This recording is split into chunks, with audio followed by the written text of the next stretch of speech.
राम राम मंडळी. Ram Ram. I think शेवटचंच Ram Ram मंडळी. खूप दिवस झाले.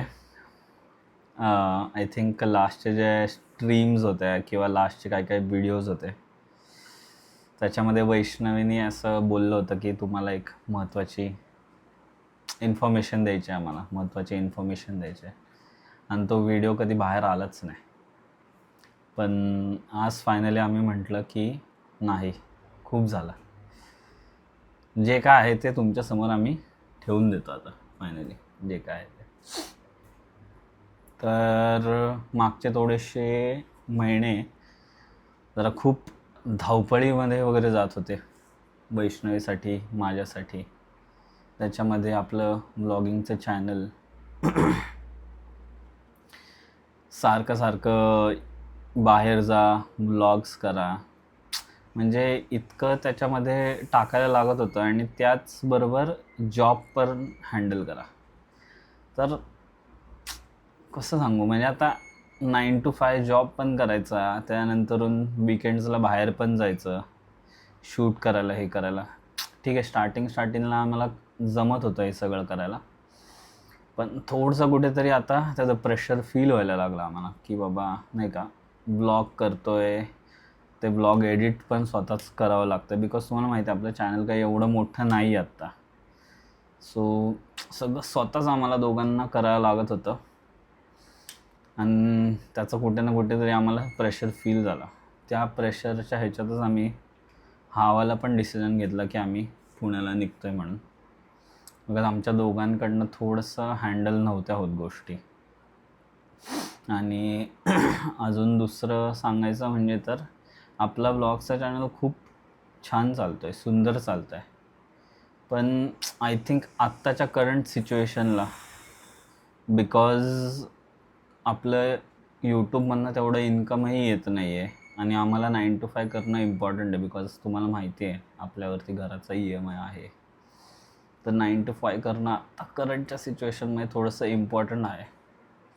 आणि थोडंसं ब्लॉगिंगकडे आम्हाला लक्ष देता नाही आलं. तुम्ही बघितलं असेल आत्ताचे काही मागच्या आठवडे की नाही का, व्लॉग्स आधीच कसे आठवड्याला 3 व्लॉग येत होते, पण आता ते हळूहळू कमी होत आठवड्याला 2च व्लॉग यायला लागले, आठवड्याला 1च व्लॉग यायला लागला. तर it's all because of the pressure की बाबा 9 to 5 जॉब पण करायचा, त्यानंतर यूट्यूबचे ब्लॉग पण शूट करायचं, एडिट करायचं. म्हणजे असं बर्नआउट होत होतं आमचं दोघांचं. दोघंही आम्ही खूप लोक तुम्ही एवढे कमेंट्स करतात, सुंदर छान कमेंट्स करतात, आणि त्याच्यामुळे आम्हाला प्रोत्साहनही मिळालं की आम्ही कंटिन्यू करू म्हणून. पण कुठे ना कुठेतरी आम्हाला असं फील झालं की नाही का, आत्ताच्या करंट स्टेटमध्ये की थोडंसं बर्नआउट होतं आहे आणि थोडंसं स्वतःकडे लक्ष दिलं पाहिजे. Because now is the time. आत्ताच ही वेळ आहे की बाबा स्वतःच्या हेल्थकडे, स्वतःच्या मेंटल हेल्थकडे थोडंसं आम्ही लक्ष दिलं पाहिजे.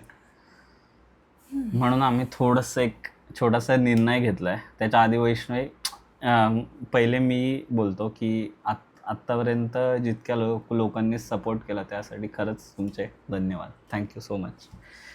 तुमचे जे कमेंट्स होते, तुमचे जे सजेशन्स होते, एवढे सुंदर असायचे आणि एवढं आम्हाला त्याच्यामुळे मोटिवेशन यायचं ते सगळं करायला. इट्स नॉट म्हणजे काय म्हणतात त्याला, it's not a small decision no that we are going to make. त्याच्यामुळे तू काय रडतोय बाबू? It's okay.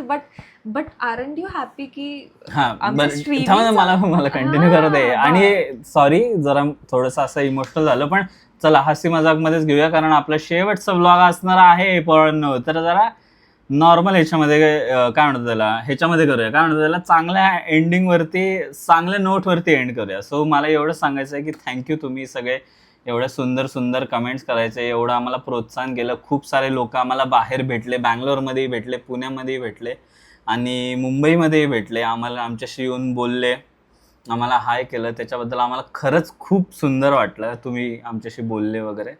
So thank you so much. पण येस, एवढंच मला तरी एवढंच बोलायचं आहे.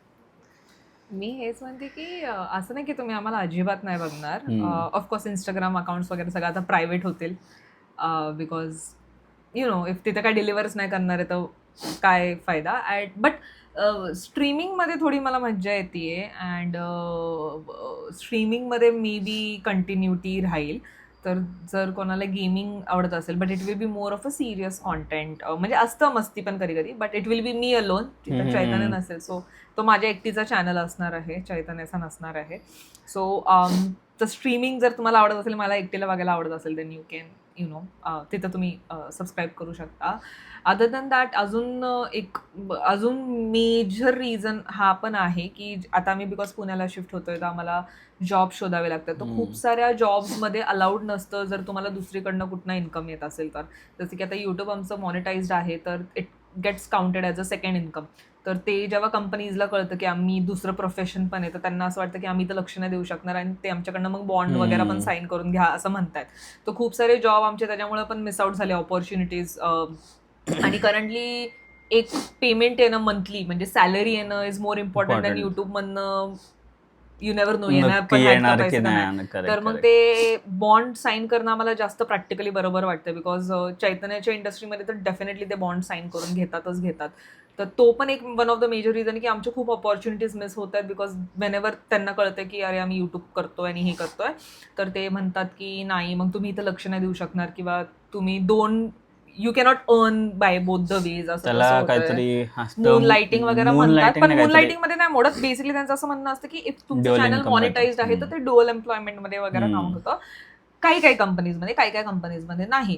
तर आम्ही जिथनं सॅलरी एक फिक्स्ड येते आता या स्टेजला, कारण आता आम्ही पुण्याला जातो तर आम्ही आमच्या फॅमिलीचं वगैरे प्लॅनिंग करणार, आम्ही आमचं फ्युचरचं प्लॅन करणार. तर ऑफकोर्स आम्हाला थोडे पैशांची आता गरज आहे.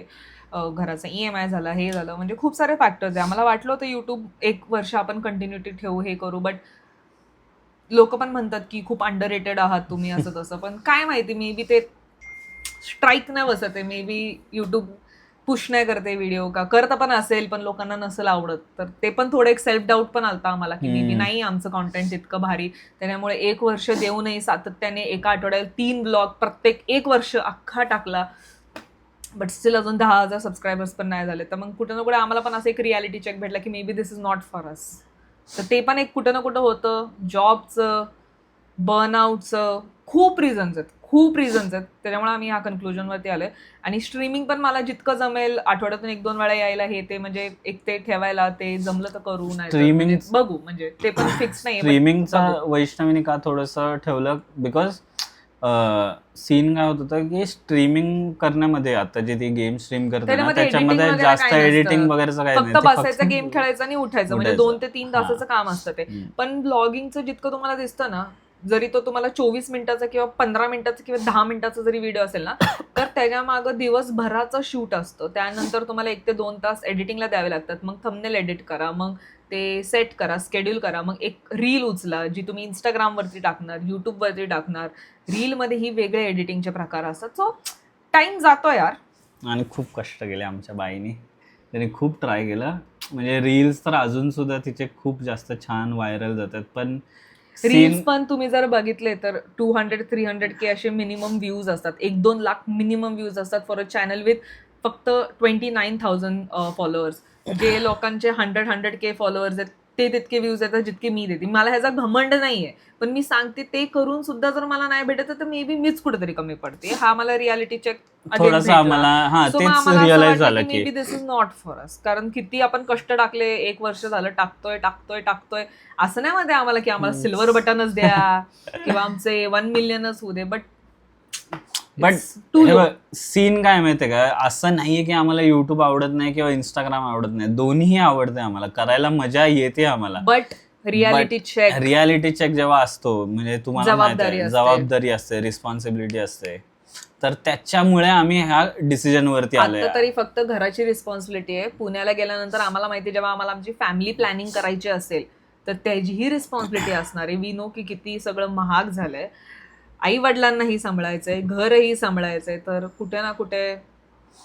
आणि आमच्यासाठी खरंच मस्करी नाही करत आहे, तुमच्यातल्या खूप जणांना वाईटही वाटेल की बाबा काय एवढं चांगलं चॅनल चालतंय आणि तुम्ही मध्येच सोडताय असं तसं. पण नो जोक्स, आम्ही खरंच खूप टाइम दिला या गोष्टीला विचार करायला. ऑलमोस्ट आमचे 1 का 2 महिने गेले या गोष्टीवर विचार करण्यात, की काय करायचं.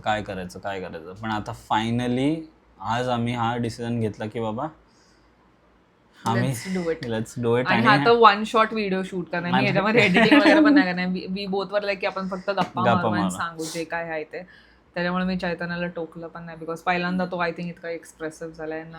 मला सोपं नाही, तुलाही माहितीये की कसं किती अवघड असतं. एवढे 500-600 व्हिडिओज आहेत आपण पोस्ट केलेले. 500 व्हिडिओज आहेत. पण मग तेच ना, ते सगळं राहणार आहे पोरांना, ते सगळं राहणार आहे. तुम्हाला आम्हाला कधी बघायची, आम्हाला मिस केलं तर बघा ते जाऊन परत जुने व्हिडिओज. मला थोडं इमोशनल. तू 500 व्हिडिओ बोलला, 500 व्हिडिओ एडिट करून टाकणार. बघ ना, आता तुला वाटतंय त्यावेळेस आपण एडिट म्हणजे एवढे सगळे व्हिडिओ एडिट केले, सगळं टाकलं वगैरे, पण आता रिअलाइज नाही होते. आत्ता जेव्हा आम्ही नंबर बघतो ना, 500 व्हिडिओज भाई, 500 व्हिडिओज म्हणजे 500 कंटेंट. मस्करे का काय? चालेल, ठीक आहे, चल लेट्स रॅप दिस अप. आणि यावेळेस नाही म्हणणार लाईक करा, शेअर करा, सबस्क्राईब करा, बिकॉज चॅनल असेल पोरांनो. चॅनल तुम्हाला मिस करा वाटलं, कधी आमची हसी मजाक करा वाटलं तर बिंदास आमचे जुने व्हिडिओज बघा. ठीक आहे. बाय द वे, हा बोल, काय म्हणत होता? नाही, आणि तेच सगळ्यांना बेस्ट विशेस तुमच्या फ्युचरसाठी. आणि आम्ही पण आमच्या आता फ्युचरकडे लक्ष देतो आहे. So yes, will also miss you guys. आणि असंच तुम्ही तुमचं प्रेम राहू दे आमच्यावरती, आणि आमचंही तुमच्यावरती असेल. Thank you so much. आजची तारीख काय आपण नोट डाऊन करू व्हिडिओसाठी. शेवटचा व्हिडिओ आपण शूट केला होता 1 एप्रिलला. 1 एप्रिलला काही असतं का? एप्रिल महिन्यामध्ये माझा बर्थडे असतो, तेवढंच मला माहिती असतं. बाकीचं मला काय माहिती तर तुम्ही कॉमेंट मध्ये सांगा. नका सांगू, ऍक्च्युली 1 एप्रिलला काय असते तुम्ही कॉमेंट मध्ये नका सांगू, पण तुम्ही चैतन्याच्या ऍक्टिंग बद्दल बोलू शकता. यू रिअली ऍक्टिंग काय? हा ऍक्टिंग नव्हता करत. पण वरची माझी ऍक्टिंगच होती, ही कोर ऍक्टिंग होती. असं काय करते तू? फालतूगिरी नको. रडतोय कसं काय? अगं वच्चे दॅट्स नेचर. मला धाकधूक झाली. हे प्लॅन नव्हतं की हा रडणार आहे. हे प्लॅन नव्हतं की तू रडणार आहे. पण मला जेवढं रिअलिस्टिक दाखवायचं तेवढं रिअलिस्टिक दाखवायचं होतं, म्हणून जसं हा बोलायला लागला 500 व्हिडिओ रडायला लागला, मला खरंच रडायला आलं. सॉरी, पण एवढंच की मला कॅमेरा समोर लोकांसमोर रडता येत नाही. ठीक आहे गाईज, 1 एप्रिलच्या शुभेच्छा. बाकी तुम्ही फिगर आउट करा आणि कमेंट मध्ये दुसऱ्यांसाठी खराब करू नका. सबस्क्राईब करा, लाईक करा, हाईप करा, आणि नेक्स्ट व्हिडिओ लवकरच येईल. तुमच्यावरती कसा होता प्रँक? यावेळी चैतन्याने केला, मी नाही केला.